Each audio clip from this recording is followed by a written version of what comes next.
देखिए, समस्या ये है कि आज आप एक ऐसे घर में चले गए हैं जो 10वीं मंजिल पर है और आप धरती से बहुत दूर हो गए हैं।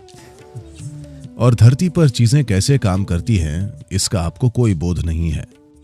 हम गांव की संस्कृति से आते हैं, जहां हमारी संपत्ति को हमेशा इन अर्थों में मापा जाता था कि आपके पास मवेशियों के कितने झुंड हैं। आप पीछे मुड़कर महाभारत की ओर देखिए, और दूसरी बात, वे हमेशा मवेशियों के झुंडों की बात करते थे। आपके पास कितने गाय बैल हैं, ये संपत्ति है। ऐसा इसलिए था क्योंकि हम एक उष्णकटिबंधीय देश हैं और हम वर्षा ऋतु पर निर्भर हैं। जब बारिश नहीं होती थी, तब जिनके पास गायें होती थीं, उनके बच्चे जीवित रहते थे। जिनके पास गायें नहीं होती थीं, उनके बच्चे मर जाते थे। ये एक सरल सा ज्ञान है जिसे हमने जाना। तो एक पशु जिसने हमें दूध दिया, जिसने हमारे बच्चों के जीवन बचाए, हमने अपने जीवन में उसे पवित्र माना। सिर्फ यही नहीं, गायें कहीं और अलग पशु फार्म में नहीं रहती थीं, वे हमारे घरों में हमारे साथ रहती थीं। इसलिए एक अंतरंग संबंध था, बहुत ज्यादा अंतरंग। मुझे आपको यह बताना चाहिए, मेरी एक दादी थीं जिनके पास एक गाय थी। एक समय पर सभी गायों के नाम होते थे, ठीक है। इस गाय को लक्ष्मी कहा जाता था। वो उन्हें बहुत प्यारी थी। 84 या 85 की उम्र में मेरी दादी गुजर गई। ये गाय आई और घर के आगे खड़ी हो गई। 6 दिनों तक उसने कभी कुछ नहीं खाया, कुछ नहीं पिया, और 6 दिनों बाद वहीं मर गई। तो एक गाय इस स्तर की भावना दिखाने में सक्षम है, मैंने खुद देखा है। देखिए, जब मैं बड़ा हो रहा था तो मेरी दादी हमेशा एक गाय को दिखाकर मुझे कहती रहती थी, तुम इस गाय का दूध पी रहे हो, ये तुम्हारी दूसरी मां है। वे वास्तव में खुलकर मुझसे कह रहे थे, मान लो तुम्हारी मां मर जाती है। मैं बस 2 साल का बच्चा था। ये वो दिन थे जब आपको मृत्यु शब्द कभी नहीं बोलना होता था।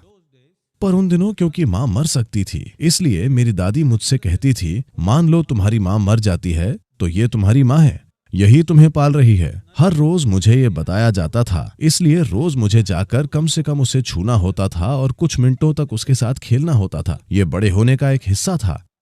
इसलिए स्वाभाविक रूप से उस पशु की ओर एक बड़ी भावना जुड़ी थी। और मैंने खुद देखा है कि अगर आप किसी गाय के साथ एक निश्चित घनिष्ठता विकसित कर लेते हैं, मान लीजिए आप किसी दुख, अपने भीतर किसी कष्ट से गुजर रहे हैं, तो आपको उसके पास भी नहीं होना है। गाय आपके लिए आंसू बहाएगी। इसलिए क्योंकि उनमें मानवीय भावनाएं हैं, हमने कहा कि गाय को मारना हत्या के समान है। गाय को खाना नरभक्षण के समान है। अतीत में इसे इसी तरह देखा जाता था। खैर, अब हम उस समय में वापस नहीं जा सकते। हम समुद्र की सबसे बड़ी गहराइयों में जाएंगे और उसके तले में जो होगा हम उसे उठाएंगे और खा जाएंगे। हम इस ग्रह पर हमने हर चीज का शोषण करना सीख लिया है। पर एक कृषि प्रधान देश में, मैं चाहता हूं कि आप इसे समझें। अगर आपको यह पहले से नहीं पता तो चलिए मैं आपको यह बताता हूं। भारत का 25% हिस्सा अगले 10 से 15 साल के समय में रेगिस्तान में तब्दील होने जा रहा है। मरुस्थलीकरण कैसे होता है, इसका कारण सरल सा है। सामान्य कृषि भूमि में मिट्टी को मिट्टी कहने के लिए कम से कम 3 से 6% जैविक तत्व होना चाहिए। कम से कम 3% तो होना ही चाहिए। लेकिन आज पंजाब, हरियाणा, मराठवाड़ा जैसे कई राज्यों में, तमिलनाडु और कर्नाटक और आंध्र प्रदेश के कुछ भागों में the organic content has gone down to 0.05%. जैविक तत्व 0.05% तक नीचे आ गया है। इसका मतलब अगले 3 से 5 सालों में ये रेत बन जाएगी। अगर आप मिट्टी से जैविक सामग्री हटा देते हैं तो मिट्टी रेत बन जाएगी। अगर आपकी मिट्टी रेत बन जाती है तो हम कहते हैं आपका देश एक रेगिस्तान है ना? ये दूर कैसे जा रहा है मुझे नहीं पता। युवा शिक्षित लोगों को इन चीजों के बारे में सोचना चाहिए, पर दुर्भाग्य से हम ऐसा नहीं कर रहे हैं। हम बात कर रहे हैं जलवायु परिवर्तन की, कार्बन उत्सर्जन की और ग्लोबल वार्मिंग और कई दूसरे पहलुओं की। लेकिन हम मिट्टी पर ध्यान नहीं दे रहे हैं। मिट्टी वो निवास स्थान है जहां असंख्य जीव फलते फूलते हैं। जब मिट्टी समृद्ध नहीं रह जाती तो समझिए कि आपने धरती को कई मायनों में त्याग दिया। दुनिया का हर जिम्मेदार वैज्ञानिक और संयुक्त राष्ट्र की संस्थाएं साफ साफ कह रही हैं कि हम धरती पर केवल 80 से 100 बार ही फसलें उगा पाएंगे, यानी कि हमारे पास धरती पर लगभग 45 से 50 सालों तक खेती करने के लिए ही मिट्टी बची है।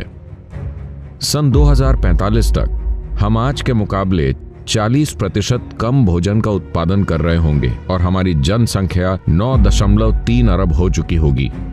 अगले 25 सालों में जो भोजन का संकट उत्पन्न हो सकता है, उसके नतीजों की कल्पना भी नहीं की जा सकती। जब भोजन की कमी होगी तो पूरी दुनिया में गृह युद्ध शुरू हो जाएंगे। देखिए, आप 1 एकड़ जमीन लीजिए। अगर आप 1 एकड़ जमीन लेते हैं, अगर आप मान लीजिए 2 टन कोई फसल उगाते हैं,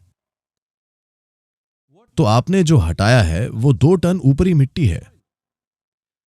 तो अगर आप जैविक सामग्री को वापस मिट्टी में डालना चाहते हैं तो सिर्फ 2 तरीके हैं, पेड़ों की पत्तियां और पशुओं का मल।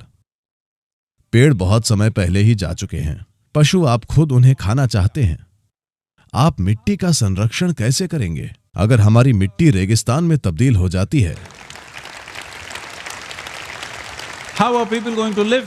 तो लोग कैसे जिएंगे? 130 करोड़ की जनसंख्या के साथ, बहुत गाढ़ी आबादी के साथ। अगर आप पेड़ों की पत्तियां और पशुओं का कचरा जमीन में वापस नहीं डालेंगे तो आप देश को खत्म कर देंगे। एक ऐसा देश जहां 12 मासी खेती प्रणाली है और जिसका कृषि इतिहास 8 से 10 हजार साल पुराना है। इस ग्रह पर सबसे लंबा कृषि इतिहास। अब अगर आप मिट्टी को निकालकर उसे रेत बना देते हैं तो यह क्या बड़ी बात है? आपको किसी तरह से इसे संरक्षित करना होगा, किसी बिंदु पर। निकट भविष्य में किसी बिंदु पर हमें इस बात पर आना होगा, अगर आपके पास 10 एकड़ भूमि है तो आपके पास इतने पेड़ और इतने पशु होने चाहिए। ये अनिवार्य हो जाएगा। अगर ये अनिवार्य नहीं होता है तो इस देश में कोई मिट्टी नहीं बचेगी।